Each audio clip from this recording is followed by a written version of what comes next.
tidak pernah ada kata habisnya tempuhan jalan takwa.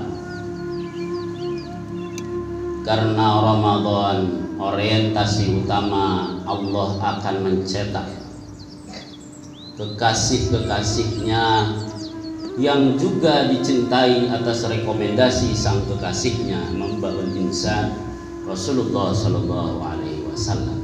Kalau tidak ada, kita tidak bisa duduk seperti ini. Ada yang sudah dicap di neraka. Karena hakikatnya seluruh umat manusia berada di pinggir jurang neraka, sehingga diutus baginda Rasulullah Sallallahu Alaihi Wasallam. Allahu Akbar, Allahu Akbar, Allahu Akbar, walillahil hamd.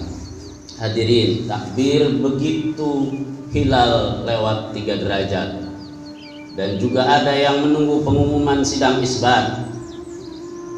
Maka sebetulnya itu adalah prasyarat satu bangsa, satu negara yang di dalamnya mengakomodir masyarakatnya yang beragama, khususnya agama Islam.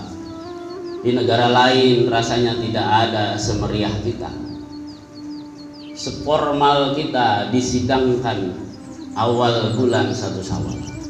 Maka syukur juga, itu salah satu momentum pemersatu kita. Tapi takbir di situ diarahkan oleh para ulama mengikuti para sahabat ketika perang Badar. Mengapa harus takbiran dan mengapa harus takbir? Bukan membesarkan diri sendiri, bukan membesarkan jabatan kita, bukan membesarkan lisan kita yang suaranya tinggi bisa mengalahkan istri, atau istri bisa mengalahkan suami. Takbir bukan berarti orang tua seenaknya mendidik anak. Takbir bukan berarti bos bisa menindas anak buah. Takbir bukan berarti orang yang layak menjadi ulama bisa seenaknya berfatwa. Takbir menghilangkan sisi kemanusiaan kita di hadapan Allah Subhanahu wa Ta'ala. Karena perang Badar menang semenang-menangnya karena tidak ada daya upaya manusia. Logika saja, 300 sahabat menghadapi 1000 musuh hakiki. Maka takbir ini adalah hakikatnya energi Ramadan yang hakiki akan berhadapan dengan energi negatif yang selalu menggoda kita, syahwat dan ghadab. Allahu Akbar, walillahil hamd. Hadirin, diiringi pujian kepada Allah. Siapa yang bisa mencari materi, siapa yang bisa mencari keindahan, siapa yang bisa mencari kedudukan ketenaran, harus dikembalikan kepada Sang Maha Kuasa. Walaupun itu adalah tenaga dan keringat kita yang keluar, harus dikembalikan. Alhamdulillahirabbil alamin. Kemudian kita bertasbih. Jangan sampai pesan Rasul, tasbihmu sebagaimana Allah berpesan, wahai malaikat, aku akan menciptakan khalifah di muka bumi. Ada 2 golongan malaikat. Yang pertama, ya Allah, kenapa engkau ciptakan mereka hanya akan menumpahkan darah, berantem. Karena khalifah sebelum manusia kita zaman Nabi Adam adalah khalifah yang menghancurkan alam semesta, yang meninggalkan 1 anaknya ketika diazab Allah, namanya Ajazil. Ajazil diangkat, dididik oleh Jibril alaihi salam sampai seluruh rok-rok Sidratul Muntaha zikir dikuasai oleh Ajazil. Tapi begitu Adam diciptakan tidak berkenan dan tidak nyaman. Surga ada yang menempati selain dirinya. Saya dari api, kamu hanya dari tanah liat. Jadi kalau ada kita takbir seperti halnya Ajazil, ada orang yang kita lihat secara sosial di bawah, kita merasa lebih tinggi, maka takbirnya harus sebagaimana takbir para sahabat perang Badar. Dan yang terakhir, malaikat yang disebut malaikat yang merasa dia bertasbih, mensucikan alam semesta, itulah yang namanya Ajazil. Jadi kalau diri kita sudah merasa suci, 1 bulan puasa merasa suci, merasa paling baik, merasa paling tinggi, merasa paling lengkap jabatan kita, maka harus hati-hati pasca Idul Fitri 1 Syawal, karena perang hakiki kita diawali takbir dengan iblis dan setan sudah menanti. Kehidupan kita di dalam puasa 1 bulan itu adalah miniatur konektivitas kita, jasmani dan rohani, fisik kita dan rohani kita. Di Ramadan dikasih oleh Allah cicipan rohani itu seperti apa, nikmatnya akhirat. Walaupun kita duduk di masjid dunia, nikmat akhirat, khataman Quran, sujud, Lailatul Qadar, Allah berikan secuil kenikmatan hakiki yang itu modalnya cukup untuk 1000 bulan. Apa maknanya, hadirin? Apa pesan yang harus kita bawa keluar masjid ini pasca 1 Syawal? Apa nunggu lagi Ramadan tahun depan kita harus rajin baca Quran? Apa nunggu Ramadan tahun depan keluar sholat Id kita bisa senyum tulus, sedekah kepada saudara? Kita peka ada saudara yang membutuhkan, ada orang tua yang menanti, ada anak yang membutuhkan uluran ilmu, nasihat, materi, atau dukungan moral. Yang itu mungkin kita merasa tidak peka saat ini. Allah berpesan, A'udzu billahi minasyaitonir rajim. Ya ayyuhalladzina amanu qu anfusakum wa ahlikum naro. Al-ayah, qu anfusakum, pelihara. Pelihara itu tidak menjaga, lebih dari menjaga. Yang ada jeleknya dibuat bagus. Ada perselisihan adik dengan ipar, jangan direnggangkan, diperbaiki, diislahkan. Bukan harus disatukan, diislahkan, diminimalisir. Jangan digosok, jangan terus menambah lebar. Karena ini kita termasuk bukan perang, tapi kita menjadi pengikutnya iblis dan setan. Maka duduk ini harus sadar posisi kita ada di pihak mana. Ada di pihaknya Allah, Rasulullah, apa ada di pihak musuh. Jangan-jangan kita tidak sadar, balelo di tengah jalan sebelum sampai Ramadan tahun depan sudah berani mengacak-ngacak pribadi orang lain, tetangga kita dan yang lainnya. Media sosial menjadi karakter berpikir kita, bukan sebagian kecil informasi yang bisa kita ambil. Itu menjadi ukuran utama. Saya pendukung si A, saya pendukung si B, dan mempengaruhi lisan kita bergodok, lisan kita mengeluarkan cacian, mengeluarkan hujatan. Allahu Akbar walillahil hamd. Allah berpesan, ku anfusakum, bukan ku ahlikum, ku anfusakum. Ruhmu, nafsu, syahwat, ghadabmu, masih senang engkau terhadap perempuan lain, masih senang engkau terhadap harta yang haram, yang tidak jelas. Lisanmu tidak senang, tanganmu masih menggeser, tanganmu masih menyentuh, tugasmu di kantor masih menunggu penilaian atasan. Sholatmu di rumah, sholat sunnahmu masih harus menunggu ajakan-ajakan daripada dai, para ustadz, para mubalik dan yang lain.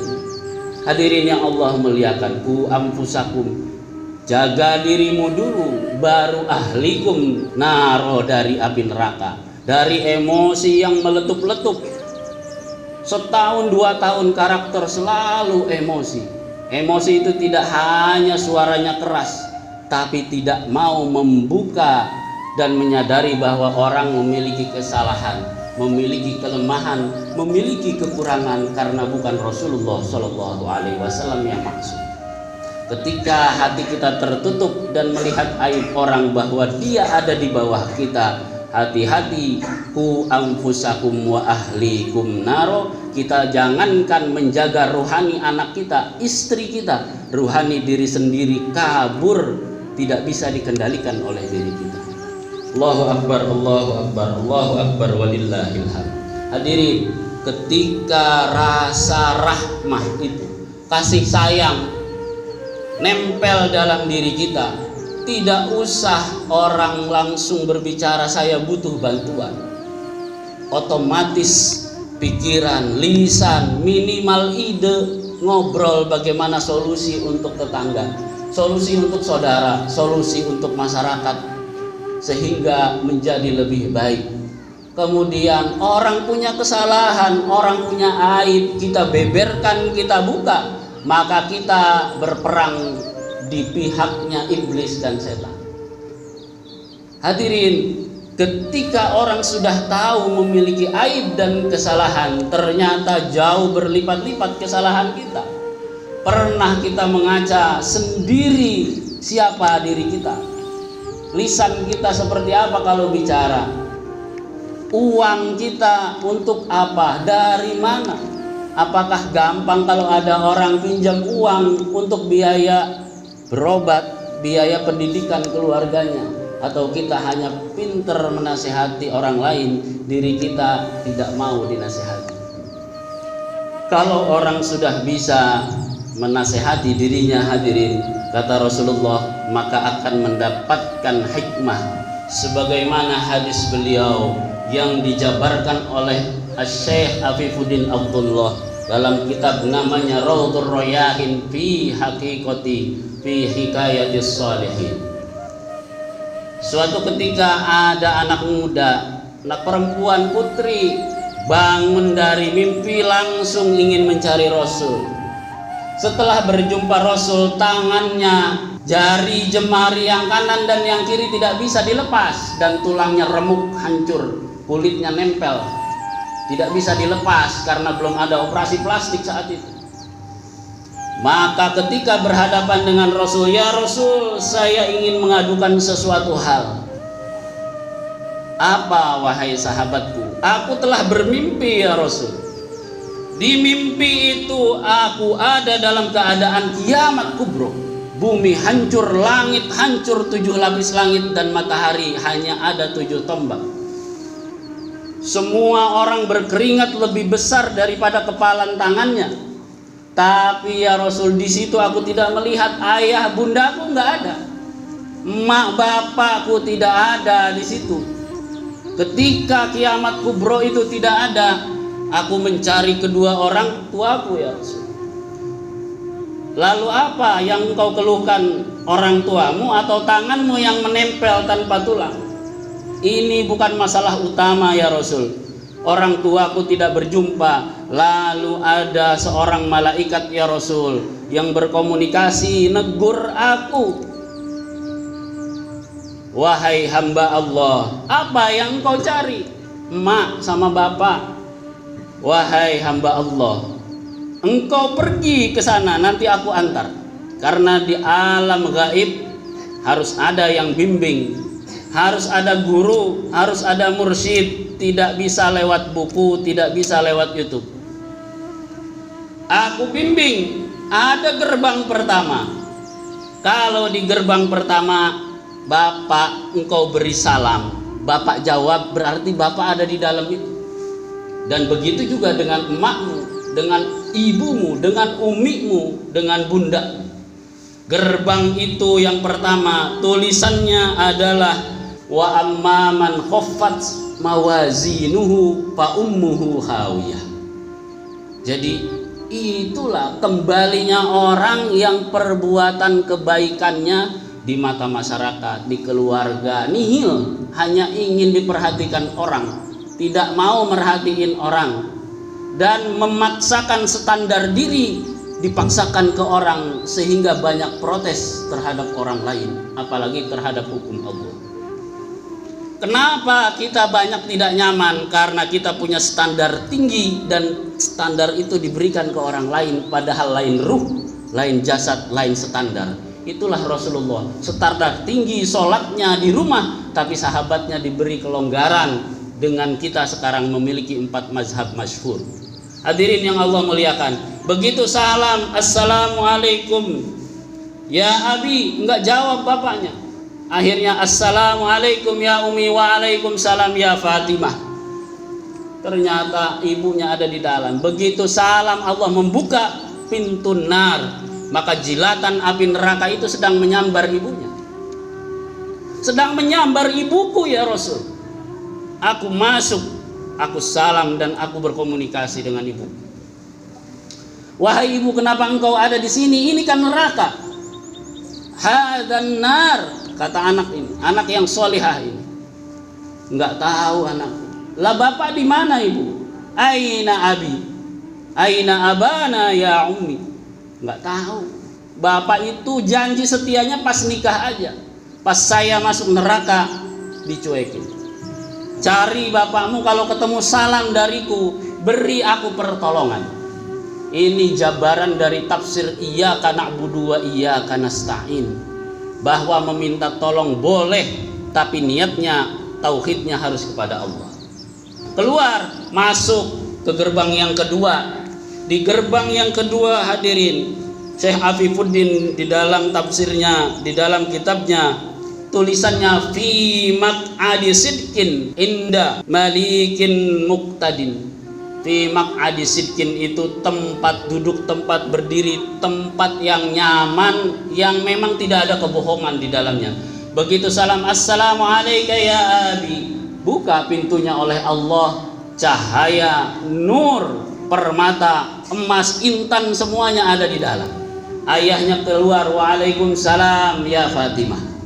Ada apa Fatimah? Lah bapak di sini. Lah bapak kok ayah di sini? Ya, setelah dibangkitkan aku memang ditempatkan di sini. Umi pak, Umi ada di neraka. Min narin, ibumu susah dinasehati, suaranya jauh lebih tinggi ketimbang bapak. Begitu bapak pulang tidak punya materi, habis diunyang-unyang, habis dimarah-marah. Disuruh sholat, jauh lebih galak ibumu ketimbang nasihat bapak. Dua-duanya di dalam tafsir, di dalam penjelasan ulama, bapak bertanggung jawab ke istri dan anak, istri juga bertanggung jawab, dan anak pun bisa memberi syafaat. Akhirnya, wahai anakku, ini ada 2 gelas. Isi airnya dari telaga Kausarnya Rasulullah Sallallahu Alaihi Wasallam. Engkau minum, perjalananmu ribuan tahun, walaupun dalam mimpi, kata bapak. Minum. Habis, yang satu titip untuk ibumu, bawa. Baik ayah, assalamualaikum, bawa. Kata malaikat, engkau sampaikan salam ke ibumu, sampaikan amanat ayahmu. Assalamualaikum ya ummi, dibuka oleh Allah sebagaimana yang pertama. Engkau bawa apa ya Fatimah? Bawa oleh-oleh dari ayah dari surga. Ayah ada di surga ya ibu. Ini oleh-olehnya, konon kabar dari ayah, dari telaga Kausarnya Rasulullah Sallallahu Alaihi Wasallam. Diminum baru setengah gelas, dijilat oleh api neraka, mental, airnya kena tangan anaknya, panas. Saat itulah bangun anaknya mencari Rasulullah. Apa kata Rasul? Genggam tanganku wahai sahabatku, genggam. Rasulullah itu kata sahabat disebut ya Yasin. Makanya kita, kenapa para ulama Indonesia baca Yasinan malam Jumat? Syafaatnya, hikmahnya surat Yasin ada di dalam dirinya. Ya Yasin, ya Muhammad. Ya Muhammad sirrullah. Muhammad adalah sir, hembusan dari yang namanya ahadnya Allah Subhanahu wa ta'ala. Pegang tanganku, kata Rasulullah. Kalau engkau melihat, pejamkan matamu saat melihat ibumu dan pintu neraka dibuka oleh Allah, genggam tangan ibumu, hantarkan kepada ayahku. Begitu terlihat ya Rasul, terbuka pintunya, mati seketika jilatan api neraka karena tidak kuat pancaran nurnya Rasulullah Sallallahu Alaihi Wasallam. Ibunya masuk dengan ayahnya gara-gara punya anak yang solihah, anak yang suka bantu tetangga, anak yang peka terhadap orang lain, anak yang dengar nasihat orang tua yang sayang terhadap anaknya, menjalin satu komunitas keluarga surgawi. Belum pernah ke surga, tapi di dunia, di rumahnya menjadi surga dunia. Mudah-mudahan kita tidak silau terhadap surga tetangga, tapi kita harus fokus sama surga kita sendiri, karena ku anfusakum wa ahlikum naro, yang ditanya kita di akhirat oleh Allah Subhanahu wa ta'ala.